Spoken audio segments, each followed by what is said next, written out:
That was a nice move by Pipkins, taking it right to the rack himself. Wide open three, left wing, and it's good. Nylon, the dunk likes that, Matt. A three from the right side, and it's good! The one, Pipkins, the man, yet again. Hello, and welcome to The Flex. I'm Matt St. Jean, here alongside Joe Howie, as always, and returning for the third time, it's Captain Xavier. Welcome back to the show. What's up, fellas? Thanks for having me for thirds. Man, surprising.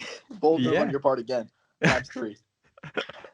It's always great to have you on, and we're kind of doing a repeat here. It's Groundhog Day because we're talking about Providence hosting Xavier, and we did this over 2 months ago.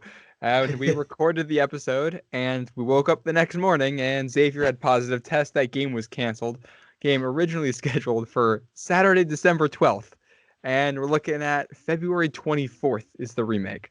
So a lot has changed in that time, and it's a crazy, crazy season. Cap, do you want to update the Friars fans on what's changed since then and what's changed since you guys beat us out at the Cintas Center earlier this year? Sure. Since all the way back in the day, I mean, that's when we were good. Right now, we're just not good. When we beat you last, we were okay, and now we're just bad. We beat Butler without their three best players, but we're just not good right now. I'm gonna call it like I see it. We're just not playing good basketball and not rebounding, not playing defense. Wouldn't shock me if Nate goes for 2020. It's gonna be a game, man. But X has just been out of sync, especially defensively, since they got back from that long pause. I think we played like 3 games in 40 days or something like that for a stretch there. And since we got back, the defensive intensity has just not been there. So that's kind of where things are at right now. The offense is okay. We're not shooting great, but the offense looks good, but the defense has just been atrocious. Yeah, that is not too far off from the story in Providence as of recent either. I would say, based on the description you just gave, Cap, of X, I would say that fits us perfectly, except we weren't on a COVID pause. So it's almost like you guys are doing the same thing as us, but you guys got a couple of days off and we didn't. Yeah, sure. You have an excuse for it. You can say you're rusty. We're just not good. Fair. But this is the second time we've actually played you. Third scheduled game, but the second time that we've played you guys this season. First one, Xavier took that 74-73. That was the second loss in a row for the Friars on like a buzzer beater, which was just a killer at that point. Mm-hmm. Colby Jones hitting that 3 late. Providence had a late lead, looked like they had it all figured out and stalled over the final minute. We didn't get to talk to you after that one. What was that one like for you, Xavier? Yeah, I mean, fans? I'd be lying to you if I said I thought Xavier was a better team on that day. I mean, I thought Providence was a better team. I think it was with like a minute or so. We were down like 7-8-ish, something like that, maybe a minute 30. It was an 8-0 run. I was wrapping it up. I was getting ready to turn the TV off and just, go on a Twitter rampage of just, airing my grievances.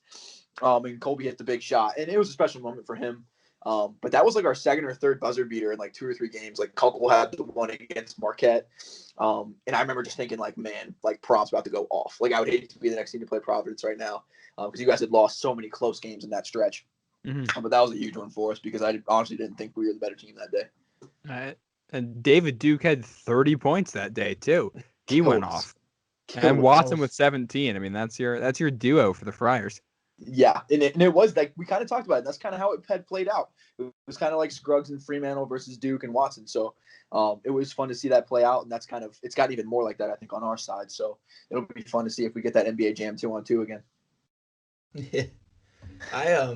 When I'm looking back at this game, I think you're right, Cap. That when I walked away from that, obviously I was really pissed about the final minute and 30 seconds, I'll say. When you have an 8-point lead on the road, you really got to capitalize, and our wing defense was just so bad. I know Matt and I broke down this play 1,000 times. The closeouts on our defensive closeouts on you guys on that last offensive set was just awful. You had our 2 wings just circling back and forth. No one knew who to guard. And then Colby Jones gets a wide open look at the top of the key, and I was like, that's it. It's over. It was an absolute scrambled egg, like from start to finish, like the whole possession. You guys were just scrambled, like 100%. Yep. Yeah. Ed Cooley always says he doesn't like calling timeouts in that situation because it doesn't let the defense set up, and that's exactly what happened to us. Yep, exactly. Yeah. I mean, that was you look at the box score too, and it's a weird game. Honestly, there's two stats that jump out to me when you look at the box score. One, Friars shot over 50% from beyond the arc. Friars were 13 of 22 from 3-point land. Second, the teams combined to be 10 of 22 from the free throw line. They combined to shoot under 50%. Friars only got 6 free throw attempts all game. We're 2 for 6 at the line. Xavier is 8 for 16. So hopefully we don't see a repeat of this on Wednesday night. We're literally the Spider-Man gif, just looking at each other, just like birds of a feather, bro. Like someone's gonna have to win this game, though. Someone's gonna have to win. Yeah, and this is a must-win for Xavier. Friars tournament hopes really, barely on life support if they're there at all. Xavier, I mean, you guys are above 500 in Big East play. You're in most brackets right now. Yeah. How much pressure is there on the team? Oh, the back's 100% against the wall, in my opinion. And almost let the Butler one slip. I mean, we were in control of the game, but we were leaving it open. I mean, I think it was a 3-point game with like 4 minutes or so. And then we finally did enough to separate ourselves there. But like I said, against the Butler team, completely down. Like, I mean, it was like Providence with like no Watson, no Duke, no Reeves. You know what I mean? Like just all their best players were gone. And I don't think Butler's that good to begin with. So we've just looked terrible, but the resume's there. I think as far as the resume is concerned, I think we're in this current stage. But obviously, with if someone steals a bid, come conference tournament time, you're a couple upsets away. You know what I mean, from that bubble shrinking fast. So back's 100% against the wall, and they got to figure it out fast. Like they're just not playing good basketball. And then two, it's like if we make the tournament playing like this, we're gonna get destroyed. You know what I mean? So they got a lot to figure out. Steele's been fired up, so I'm kind of hoping we come out and at least bring the energy. I can deal with some execution hiccups, but I think the energy is going to be definitely on the upswing for sure. Yeah, I mean, energy's been the question for the Friars too. You look, our last game was at UConn last Tuesday, and I mean the Friars just looked outmanned, outgunned from the opening tip in that one. Yeah, Matt, on that game, what really irritated me is we played a very good game against UConn less than a week before that. And mind you, there was no James Bouknight in the first matchup, and obviously 18 points at that dunk. His presence was felt. With that said, he only played 24 minutes, and it's not like him and Akuk Cook were both the two killers, because Akuk Cook got 1 minute. So the fact that the supporting cast of Connecticut overwhelmed us the second time around, it tells you one, that we took nothing from what we did the week prior and applied it to the next matchup. And two, it's like, oh, surprise, like you guys just beat these guys a week ago. Why is this such an overwhelming matchup again? It's so frustrating. The preparation was really frustrating. And Cap, I mean, you guys just lost to UConn too, so you know what that's like. Whaley and Sinogo, those guys, they bring it down low. Oh, yeah. I mean, we lost it without Bouknight. I remember seeing that coming out. I was like, you cannot lose this game. There's no excuse. And they own us on the inside. I mean, they got some tough dudes. And I think Tyrese Martin's a dude. I think that Tyler at URI, so we had to deal with him. They got some dudes, man. Like, they've got some talent for sure. But on the inside, they just destroyed us. And I think that was kind of what we talked about as a key to a game. And they just had every rebound they wanted, every 50-50 ball they wanted. And R.J. Cole made 7 threes, so that didn't hurt either. No, that never hurts. Never hurts. No, that's what UConn does. Though. They're just so physical. I hate that they're back in the Big East, man. It's so tough to play them. I mean, who likes Dan Hurley anyway? I think he's great for UConn though, because they're just going to be so easily hated by everybody. So I think it's really, really good for the league, but not fun to lose to them. And then, especially for me, with all the UConn stuff, once that game's over, my mentions are just not fun for the next 4 hours. Not fun at all. UConn has quite the Twitter presence. That's an understatement. I would say that's true. I think it's so interesting when the Big East team loses, the Twitter outroar that happens. Cap, you tweeted last night something about people in your notifications about, I forget, you said something like, yeah, I got the direct line to Steele. Like obviously, these Twitter coaches are so aggressive, and Providence, we suffer from it a lot. People yell at me why is it Ramsey in the game? I'm like, I'm not making that decision. You know what I mean? Right. I don't freaking know. You're 45 years old. Why are you on Twitter just thinking out loud? Why isn't Kiki out there? Like, Oh, that. you're not at practice, bro. Like, I don't freaking know. Like, I'm not texting Steele like, yo, Randy, you gotta go. You know what I mean? Like, what are we doing? This is one of my favorite things about college basketball Twitter in general. If you look at whenever like a journalist puts out like the starting lineups for both teams, there's always people in the replies criticizing it and being like, "Why did you put this guy in?" It's like, Yeah. you're not talking to the right person here. The journalist decided who was starting. That's right. You're just throwing it out in the abyss, yelling at the beat reporter. What are you? It's like the Simpsons thing, like old man yelling at cloud. Yeah, exactly. Oh yeah, college basketball Twitter is a wild place. It's the best too is when people respond to the actual like team account. Like if Providence posts that little graphic like tough one or something like that. Like I know the guy that runs the social media. He's not running and giving your responses to Ed Cooley. Like if anything, the athletic office is staying as far away from Ed Cooley after a loss as possible because they don't want to be near him because he's angry. Like the last thing they're doing is saying, "Oh yeah, PC fan 45 says you guys suck." That's not like people are they think it goes right to the top. It just makes you look stupid. Yeah, Cooley's up at 1 a.m. just scrolling through the comments. You're the 18-year-old kid running the account, and you're going up to Ed Cooley after the game saying, "Yeah, like, what do you think about this comment? This guy thinks you should make this lineup change." It's ridiculous, bro. But you just gotta laugh at it. Like it's just funny. Yeah, this is what makes college basketball fun in general. It's the fans and how ridiculous everything is. Sure, and like I'm yelling at my TV, but I'm not yelling at some 19-year-old intern. You know? No. Yeah. No. If you're not yelling at your TV, you're not a real fan. That's what I'm saying. Thank you. Well said. Exactly. And I honestly, this year there's been quite a lot of that with Big East refs in general. Oh my! One of my, you know what tweet that I liked the most from this weekend with the UConn Villanova game? The UConn Twitter account, not the official. I think it was the No Escalators account. Oh yeah, no Escalators. Coming out saying something along the lines of, "We've been hearing all year about Big East refs of people telling us wait until you play Villanova, and now we get it." That was good, dude. That's a funny account, but it's super true. Like, and they bit the bullet finally, so that was fun to see. Fun to see it happen to somebody else. Yeah, it's funny because as Providence fans, we normally wouldn't agree with a UConn fan on anything, but there's a small window of opportunity for us to agree, and it's on the officiating of Villanova games because Colin Gillespie could take out a knife and shank you in the middle of the game, and the ref would call an offensive foul on you.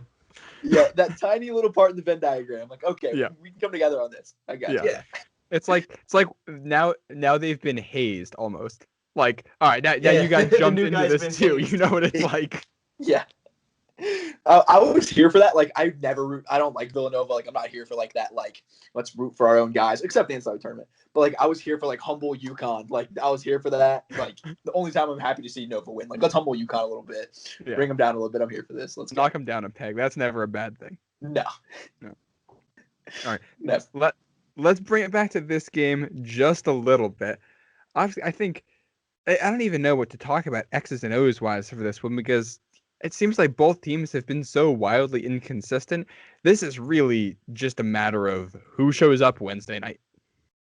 Wednesday night slop. I'm anticipating it just being crazy. I think both teams are against the wall. I could see it being charged up, and I could see it being sloppy and crazy, and I'm here for it. I'm going to eat the slop. Let's go. Rolling around in the mud. Let's get sloppy. I think it's going to go one of two ways. It's either going to be an offensive clinic both ways because both teams are really just not defensively sound right now, or it's going to be the complete opposite, and it's going to look like the first few minutes of the PC Marquette game at PC where no one could hit a shot and everyone was just playing lockdown defense. Because really, it's going to come down to who wants it more. Does Xavier want to preserve their chances more, or does Providence want to make that final burst? And it's going to come down to defense, and if the defense isn't working, it's going to be a shootout. So it's going to be interesting. I don't think it's going to be the prettiest game by any means. No way. No. It's going to be ugly basketball. Yeah. I think that Providence played Seton Hall. It was like 3 weeks ago in like a must-win game, and final score was 60-43.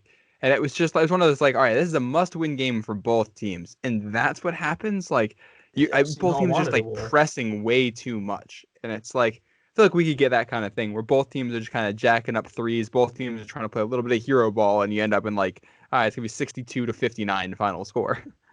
I will say I just don't anticipating it. No, I don't anticipate it no matter which direction that goes, whether it's pretty or ugly or pretty ugly. Like I just don't think it's going to be a blowout either way. I think it's going to be a close game in either direction, really like tight. a knockdown, drag-out slugfest. Is It's either going to be like 95-96, or like Matt said, like 59-6. It's going to be a high-scoring close game or a low-scoring close game, but no team is going to pull away because both teams are sitting in the same boat right now, except Xavier's got the slight edge with respect to NCAA tournament hopes. Sure. You guys have played less games, so less opportunities for those bad losses. It's kind of helped us a little bit, to be honest with you. That was my joke at the time. It's like this is Steele's master plan. Like we're in the tournament. All we can do is play ourselves out. Like let's just ride it through and get in. I mean, you guys don't play Villanova this year. I don't think you played DePaul either. Yeah, you take the go with the bad.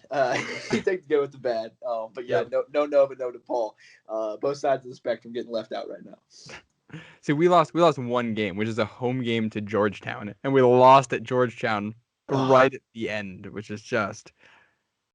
No. We lost that Georgetown game in the first half when we were up 15 and we stopped playing defense. Yeah, we lost the game far before the second half. Yeah, but David Duke missed a free throw that would have tied it and sent to overtime. Which, if you're in a position where you're trying to go to overtime against Georgetown, a lot has gone wrong. That's true.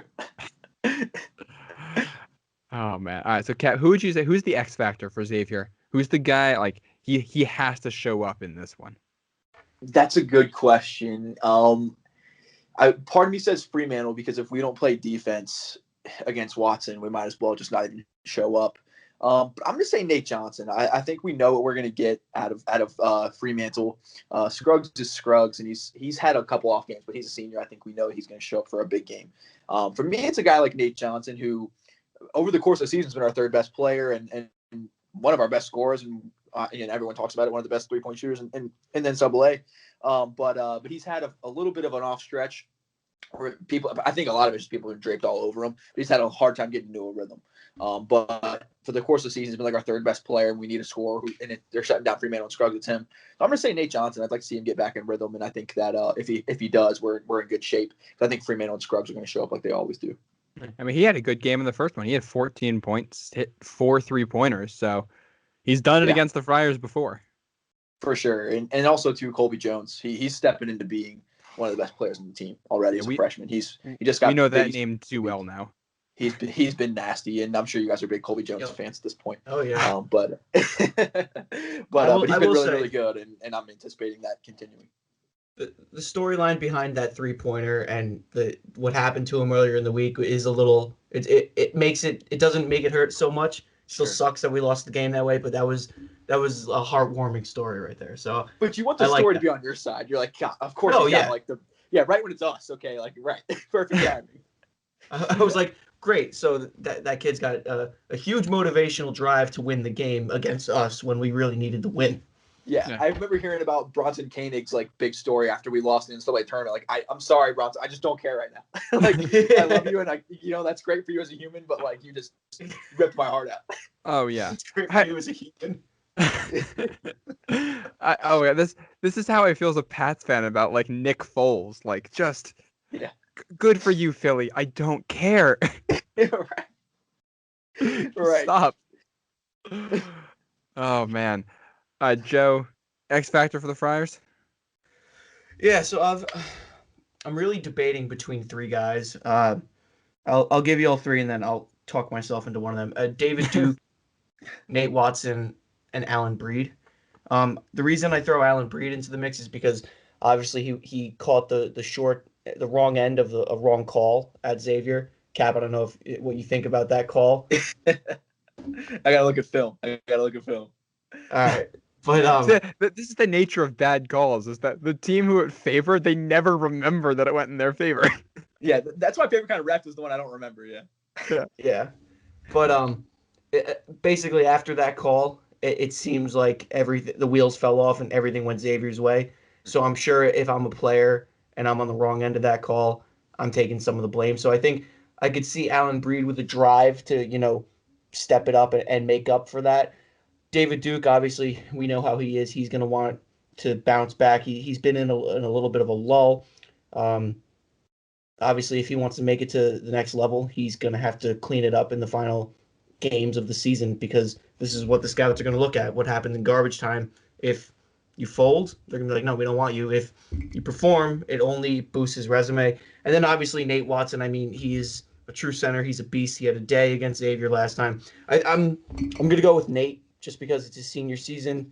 There is the possibility that he doesn't come back. I mean, we talked about that with Fanta and Kevin Farhar on the last podcast that if Nate doesn't come back, it's because he's going to move on. He does have the option to, but we have to start, mentally preparing ourselves that this could be the last couple of games that we see with Nate Watson. So I think it starts with him. If he wants to push this team to an NCAA tournament berth, it's going to start with him. It's a senior season, last time on the court, and you have the opportunity, so he's got to take it. Yeah. This is the last 2 weeks of the regular season, which is crazy at this point, and that's where that veteran leadership really starts to show up. That's where it pays off and makes a difference. That's where Watson can be big, and I got like Paul Scruggs could be huge for you guys over at Xavier. Yeah, no doubt. He could be huge. He could be huge. And I'm anticipating, man, like, this is going to be a tough one from the three-point line. Like, I could really see you guys getting hot, like the Horklets of the world, the A.J. Reeves of the world. Like, our perimeter defense has been horrible. And, like, I think Providence has dudes that can heat up, like, for real. Like, I definitely respect your guys' talent level. So, I'm anticipating, like, I could see you guys shooting really, really well against us just with how bad our defense has been. The Friars shot well from everywhere but the free throw line in the first meeting. Shot over 50% from the field. We'll say one of the numbers that also stands out to me looking at this, Paul Scruggs, he had 4 assists in the first game.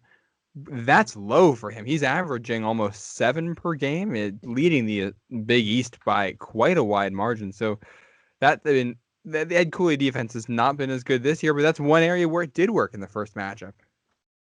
Yeah, no question. And Scruggs has been a little bit off. I mean, I think we would all admit that. I mean, his ball handling's been a little weird. He's still passing well and all that kind of stuff, but he just hasn't quite been himself. So this could be a tough one because I think that you guys have a lot of good athletic, like, long matchups for him. So going to be a lot of interesting ways that goes down. And then again, it's going to be all about Nate Watson. I mean, like I said, like, don't even show up if Fremantle's not going to body him. And we do have Brian Griffin back, who's actually been super underrated. I think he's like the most underrated Xavier player this year. He barely gets talked about, but I actually think he's really nice, and he is like the exact opposite of Fremantle, where he's just kind of a rugged, tough big. And I'm not saying Zach can't be that, but he just seems to be just more focused on scoring and kind of playing Olay defense at times, just giving people wide open lanes. So that would be interesting, but like, we got to body you guys. I mean, Nate's, in my opinion, probably the best big in the Big East off the top of my head.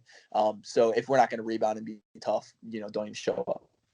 Yeah, I feel like what you guys lost with Tyreek Jones, Zach Fremantle, they're two different players, you know what I mean? Like, when you had both of them on the floor last year, that was great, and that was a really dynamic backcourt. But now Tyreek Jones was a physical defender, and he was strong as hell, man. I always like to tell him that he was soft when he was at the dunk, and it would piss him off, and then he would play well, so it actually worked against us. But him and Nate were a really, really good matchup for each other. That was such a fun matchup to watch. That was a fantastic matchup.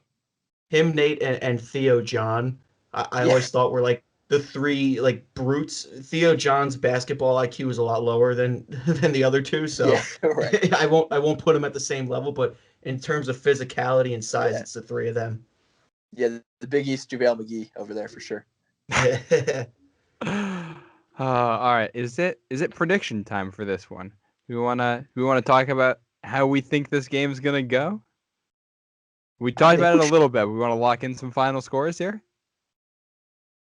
I'm game. You want to go first? Or you want me to go? You're the guest. You can go. Yeah, we'll let you start out. And all three of us. We'll go guess first. So I'm gonna go against my normal deal. Like, normally when Xavier's playing and I ask for a prediction, I normally go against X. But in this situation, I'm not picking us by much. I'm gonna guess rugged, nasty game. I'm gonna say 64-61 is my guess.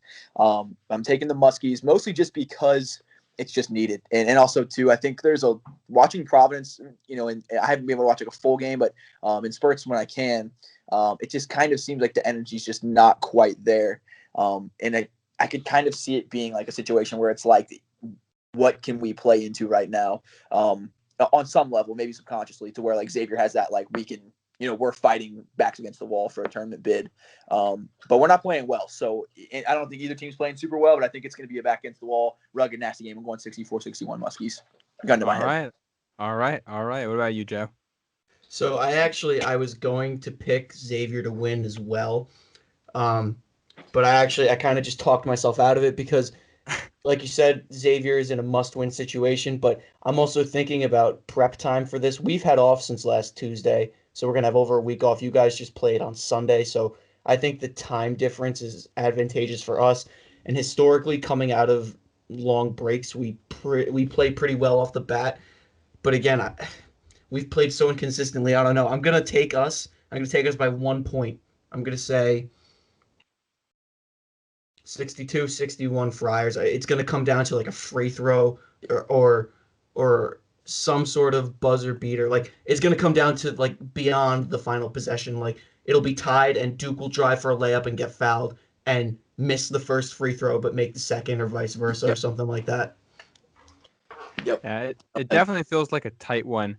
I lean a little bit more towards you, Cap, I think, for this game. I was thinking Friars coming in, but this is a Xavier team with a lot to play for, and the Friars just have not been consistent with energy level, so it's hard to pick them to win. And Xavier took the first meeting. It was as close as it could be, but the Friars outplayed them and still couldn't win. So now you got to outplay him by a wider margin the second time with maybe a little bit less to play for the Friars. And Xavier's got everything to play for right now. I think it's going to be close. I'm going to say 70-65 Xavier, something in that range. Yeah, I think that's fair. And it wouldn't shock me to go either way here. We all three of us picked the Friars in the first meeting. So this is quite a turnaround from that point. That is true. But I do think these teams, though, I mean, like, I'm picking this with like 51% confidence. You know what I mean? Like, it's not like I'm like, oh yeah, Xavier to the bank. Like, I'm not betting on this game. Nothing would shock me. It's not going to be a fun day to be on my TV. I'll say that. Gonna get yelled at a lot, a lot. See, what's so difficult about picking this is both teams are in such a similar spot with regards to how they're playing. It's like you could see like either of them playing their best game or playing their worst game, and that's why it's so 50-50. Complete crapshoot. No clue. No idea. No indication as to who's coming out hot. That's the whole middle of the Big East right now. Oh my goodness, just so much inconsistency. It's a Jekyll and Hyde conference. It's a mess. Yeah. But a beautiful, crazy Big East mess. Yeah, beautiful mess. Love it. Why we love this conference. We wouldn't be here this late in the season talking about it if we didn't love what the Big East brings. Yeah. So true. You want physical play, bad officiating, and fun basketball. Give me all of it. Give it all of it wrapped up in a John Fanta bow, and you're ready to go. Yes. The enthusiastic voice on all of it. John Fanta could call my life, and it would make every single moment sound exciting. John Fanta and Gus Johnson. Buy stock now. Like, I'm buying all the Fanta shares, bro. He could be a meteorologist. You see his Twitter feed when it snows? Oh my goodness, dude. He's a maniac. Yeah. And you got some big shoes. I mean, you're coming on the show after he did. You got big shoes to fill with that, but filling them admirably. I'll take it. That is a tough ask, filling in for Fanta. That is a tough ask, but I will take it. That's got to be a fake compliment, but thank you so much. I'm in my house in 70 degrees, but maybe I should be out in the snow. We got it, but I'll take that, Fanta. I'll take that. Yeah, lucky I'm out in the snow. Oh, man. All right, I think that'll do it on this one. Cap, do you want to plug yourself, your show, let everybody know where they can find you? Yeah, I'm on Twitter. You've probably seen me. I have a stupid picture of Justin Dolman doing a salute. CapX15, that's me and my stupid stuff. But yeah, come at me if you want to and tell me who should be in the game and who shouldn't, and I'll text you. Yeah. If you have lineup suggestions for Travis Steele, Captain Xavier is the go-to. Just send him his way. He's gonna forward them and make sure that those lineup changes do get made. So yes, just like you guys with Ed Cooley, I'm sure. Exactly. Yeah. This is the perks of the job. Right. But yeah, make sure that you go follow him over there. He's probably the biggest part of weird Big East Twitter. So if you want to get in on that, make sure you're following Captain Xavier. As always, make sure you're following us on Twitter too, at the Flex Hoops, so you can stay up to date with all of our content. We're coming down to the wire, and you don't want to miss a thing. So make sure you're right here for it. And as always, thank you for listening. Go Friars.